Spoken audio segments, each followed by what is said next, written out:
Salam, peace be upon you. My name is Muhammad Layak Sadiqi, the father of Holophase. We began with one insight. Pattern is primary. Phi is circular comparability, the root permission for distinction. Only relations are public. Identity is invariance under lawful transformation. Persistence is certified survival through change. Interaction is joint constraint. Time is ordered transformation. No ex nihilo. Every appearance has provenance. The observer is a pattern within pattern reality. Measurement produces traces.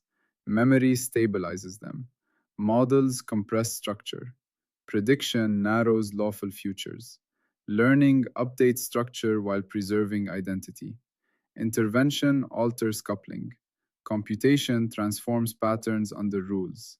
Information is constrained on possibility. Publicness makes knowledge shareable. Scale determines what becomes visible.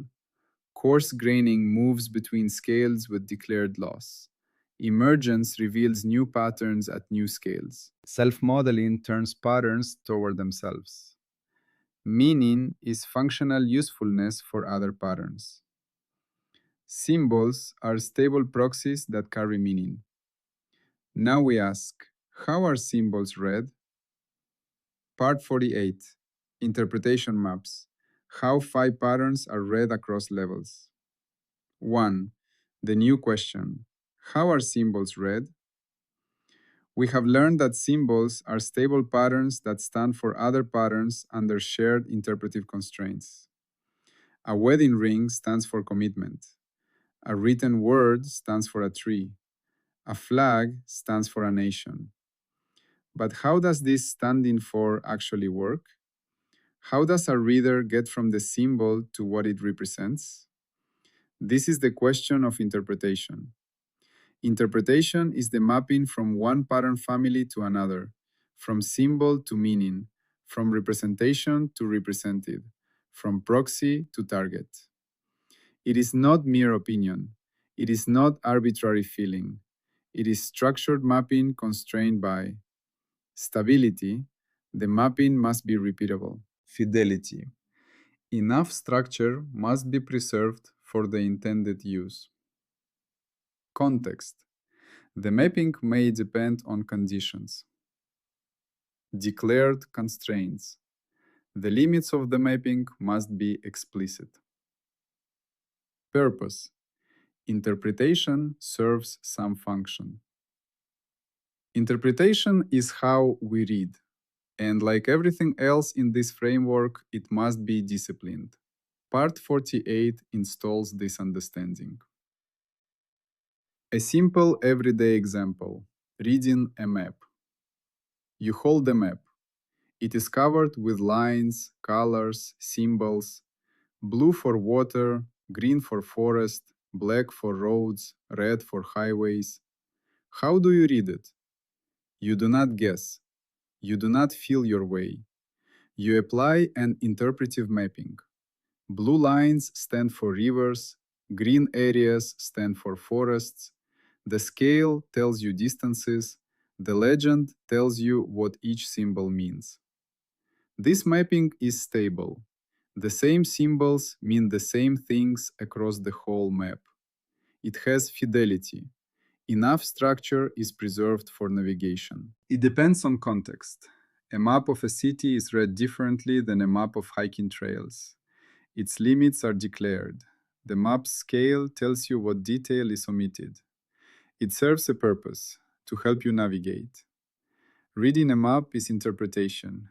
It is structured, not arbitrary. Another example, reading a face. You look at a friend's face and see that they are sad. How do you read that? You are interpreting facial patterns, the downturn of the mouth, the droop of the eyes, the tension in the brow, as standing for an emotional state. This mapping is not arbitrary. It is learned through countless interactions. It has stability. The same expressions tend to mean the same things across contexts. It has fidelity. Enough structure is preserved to guide your response.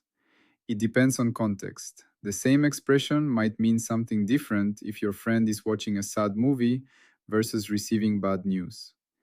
Its limits are real. You can be wrong.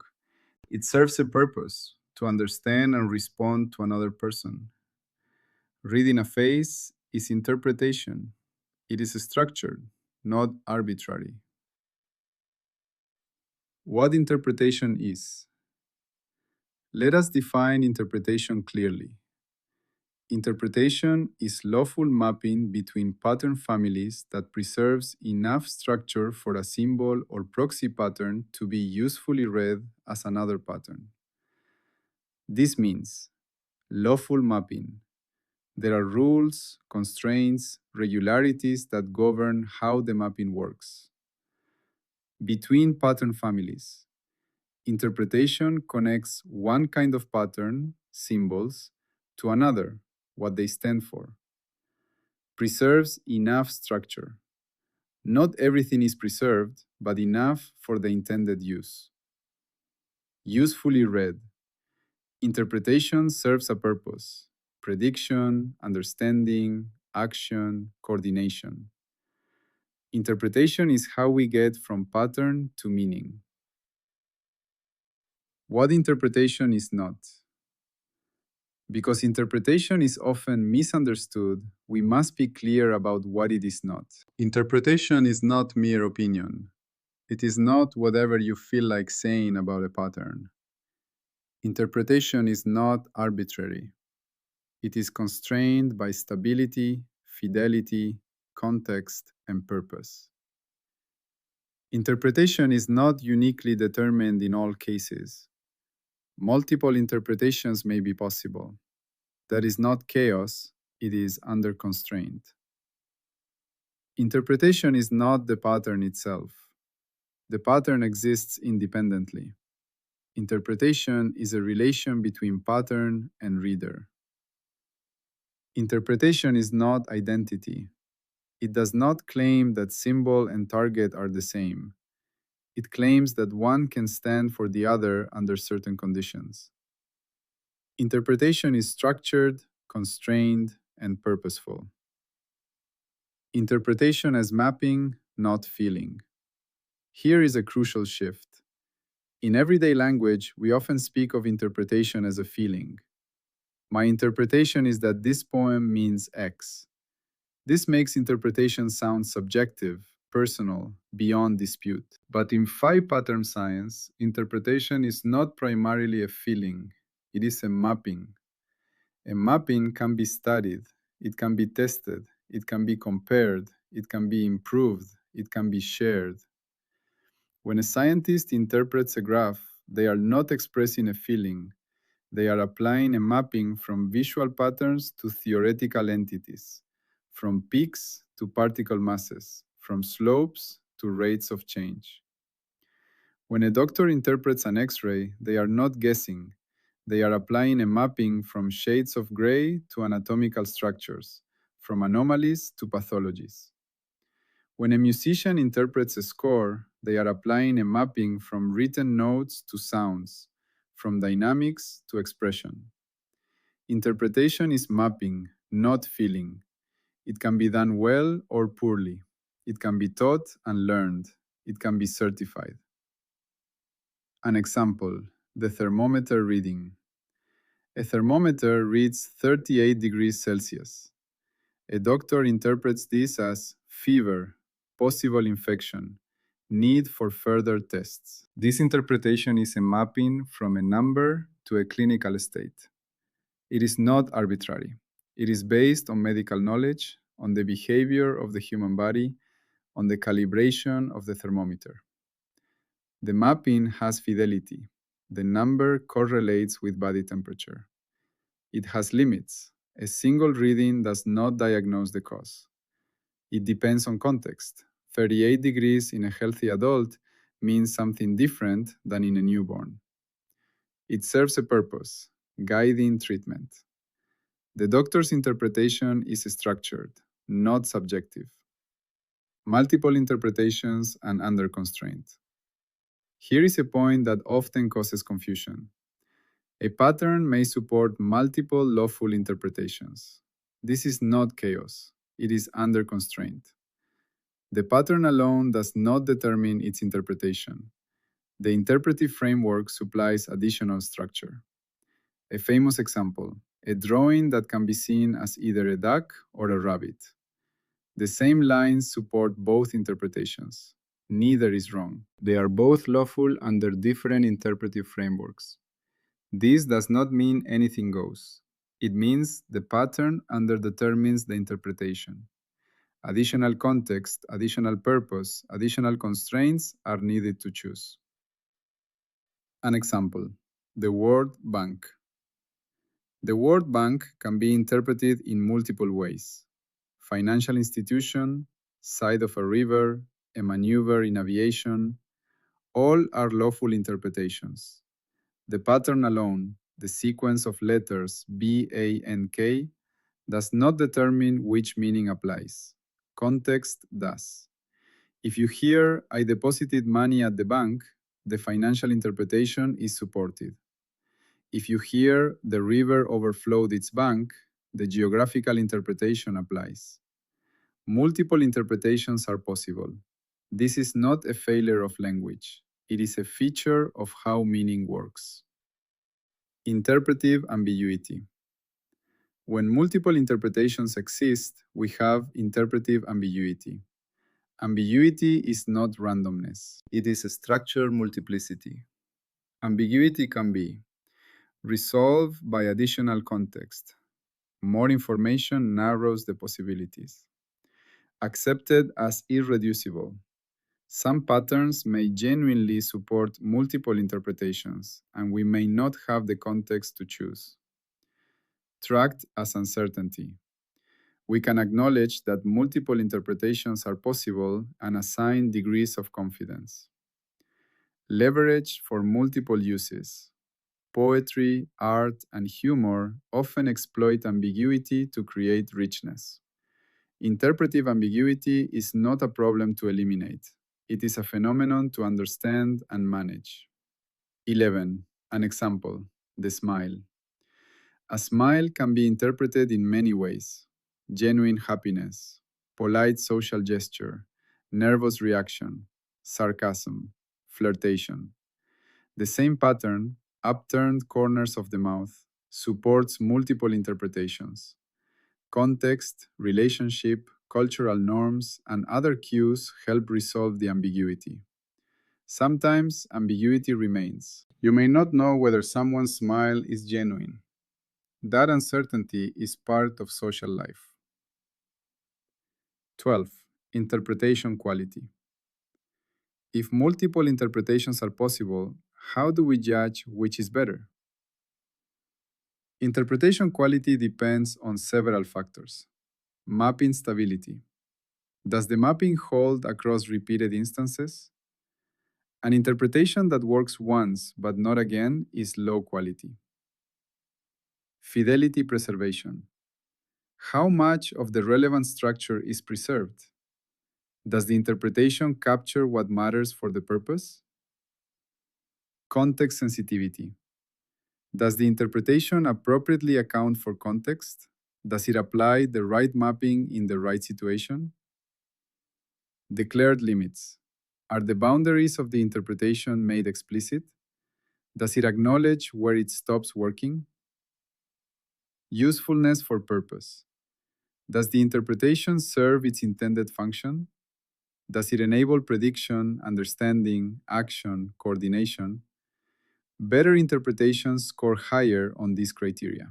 13. An example, the dream. A dream is interpreted by a therapist. One interpretation, it represents unresolved childhood conflict. Another, it is random neural firing with no meaning. Which is better? The question cannot be answered without criteria.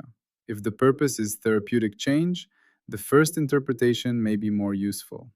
If the purpose is neurological accuracy, the second may be better. Interpretation quality is relative to purpose. This does not make it arbitrary, it makes it functional. 14. Interpretation versus identity. Here is a crucial distinction. Interpretation is not identity. When we interpret a pattern as standing for another, We are not claiming they are the same. We are claiming that one can serve as a proxy for the other under certain conditions. A map is not the territory. An interpretation is not an identity claim. This matters because identity claims require stricter certification. Part 17. Interpretation claims are more flexible, but they must still be disciplined. An example: the portrait. A portrait is an interpretation of a person. It is not the person. It selects certain features, omits others, emphasizes some aspects, downplays others. A good portrait captures something essential about the person, but it is not identical to them. Interpretation is like portraiture. It maps from source to representation, preserving enough for purpose but not claiming identity. The interpretation principle. Now we can state the principle that organizes Part 48. Interpretation is a structured way phi patterns are mapped across representational layers. It preserves enough structure for useful reading. It is lawful, not arbitrary. This means interpretation is mapping, not feeling. Interpretation is constrained by stability, fidelity, context, limits, purpose. Multiple interpretations may exist due to under constraint. Ambiguity is structured, not chaotic. Interpretation quality can be assessed. Interpretation is not identity. The rigor layer, the interpretation gate. Interpretation gets its own gate, the interpretation gate. The interpretation gate asks, is the mapping declared? From what pattern family to what target? Is the mapping stable and repeatable? Is fidelity addressed? What structure is preserved? Is context specified? Under what conditions does this interpretation hold? Are the limits of the mapping declared? Where does it break down? Is the purpose stated? What function does this interpretation serve? Is interpretation distinguished from identity? If the answer is no, if mapping is undeclared, if fidelity is ignored, if context is missing, the interpretation claim cannot be certified.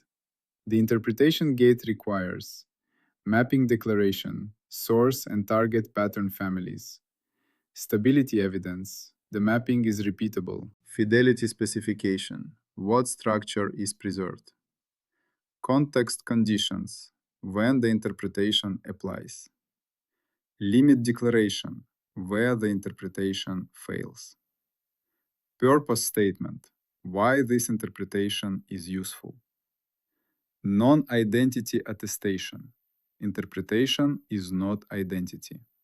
18. Additional gates. Several related gates reinforce this discipline. The interpretation map gate ensures that the mapping is clearly specified. The stability gate verifies that the interpretation is repeatable. The fidelity gate checks that enough structure is preserved. The context gate ensures that context dependence is addressed. The declared limits gate requires acknowledgement of where interpretation fails. The purpose gate ensures that the function of interpretation is stated. The mapping versus equivalence gate prevents conflating interpretation with identity. 19. Firewalls. What interpretation discipline blocks? Interpretation discipline installs several critical firewalls. Firewall 1. No treating interpretation as mere opinion. Interpretation is structured mapping, not subjective feeling. Firewall 2. No ignoring mapping constraints. Stability, fidelity, context, limits, purpose must be addressed. Firewall 3. No pretending one interpretation is uniquely determined without evidence. Multiple interpretations may exist. Under constraint is real. Firewall 4. No hiding interpretive ambiguity. Ambiguity must be acknowledged, not suppressed. Firewall 5. No conflating interpretation with pattern itself. The pattern is one thing, interpretation is a relation. Firewall 6. No treating interpretation as identity. Maps are not territories. Firewall 7. No using interpretation to smuggle ontology. Interpreting a pattern as X does not make X a primitive substance. These firewalls keep interpretation honest. 20. Refusal conditions. We refuse to certify an interpretation claim if mapping is undeclared, stability is not addressed, fidelity is unspecified, context is ignored, limits are hidden, purpose is missing, interpretation is conflated with identity, ambiguity is treated as randomness. Refusal here is not pedantry. It is protecting interpretation from becoming a cover for arbitrariness. Why this matters? Beyond science, interpretation in life. Interpretation is not only for science, it is for how we live. We interpret constantly. We interpret words, faces, actions, events. We interpret our own feelings, our own memories, our own dreams. These interpretations shape our lives. They guide our choices, our relationships, our understanding of ourselves. Understanding interpretation as structured mapping helps us do it better. We recognize that our interpretations are not just feelings. They are mappings that can be examined, tested, refined. We recognize that multiple interpretations may be possible. This does not mean anything goes. It means we must attend to context, purpose, and evidence. We recognize that interpretations have limits. No interpretation captures everything. There is always more to see. Interpretation is how we make sense of the world. Doing it well is a skill. Doing it honestly is a virtue. A final image, the translator. A translator works between languages. They take words in one language and map them to words in another. This is interpretation. It requires stability. The same word should map consistently. Fidelity. The meaning must be preserved as much as possible. Context. A word may map differently in different situations. Limits. Some things resist translation. Purpose. Is the translation for poetry or for technical instruction? The translator does not claim that the translated text is identical to the original. They claim that it stands in a useful relation. Interpretation is like translation. It maps across representational layers, preserving enough for purpose, never claiming identity. Closing insight. We began with comparability. From phi emerged distinction. From distinction emerged pattern. From pattern emerged identity, persistence, interaction, measurement, memory, modeling, prediction, learning, intervention, computation, information, publicness, scale, coarse graining, emergence, self-modeling, meaning, symbols. And now, interpretation. Interpretation is how we read symbols. It is mapping from pattern families to pattern families, constrained by stability, fidelity, context, limits, and purpose. It is structured, not arbitrary. It acknowledges multiplicity without collapsing into chaos. Interpretation is how meaning becomes active. We now move forward. With interpretation understood, we face a new question. When multiple interpretations are possible, how do we choose among them rationally? That is the principle of charity. That is part 48.5. Always, peace be upon you.